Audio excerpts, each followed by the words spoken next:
our Season 8 last week of elimination, first game best player of the game from Team Cult 45, we have Sir Glenn Santos. Sir Glenn achieved a 16 points, 14 rebounds, 5 assists, and 1 steal. So, Sir Glenn, ano po yung naging kumpiyansa nyo ngayong gabi para po patuloy po kayo na manalo and hindi nyo po hayaan na bumaba pa po yung ranking nyo this conference? Kung lang, sinunod lang namin yung instruction ni Coach Gilbert. Saka pangatlong game na namin, medyo nag-gel na yung team.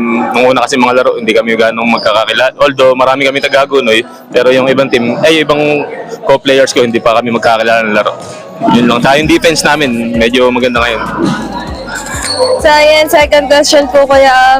Ano po yung naging diin po ng Team Colt 45 ngayon or ano po yung pinamalas po ng Colt 45 ngayon para po manalo po kayo ngayong gabi? Yung team defense namin maganda ngayon. Saka yung plays namin, nasusunod na talaga namin kasi nga nagkakilala na kami ng laro. Alam na yung mga kung saan kakat, kung saan pepesto. Yun lang. Saka yung pagsunod talaga kay Coach Gilbert, yun yung mahalaga. So ayan, lastly po kuya, ano po yung magiging message po sa Team Colt 45 and sino po yung gusto niyong batiin and pasalamatan po? Yun lang, tuloy-tuloy lang natin Team Colt 45. Habang nagtatagal, mas gaganda pa yung laro natin.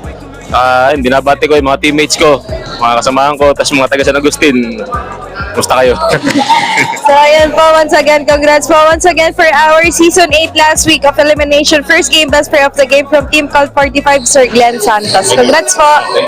Yo, we have the ball, ay mag-enjoy, mga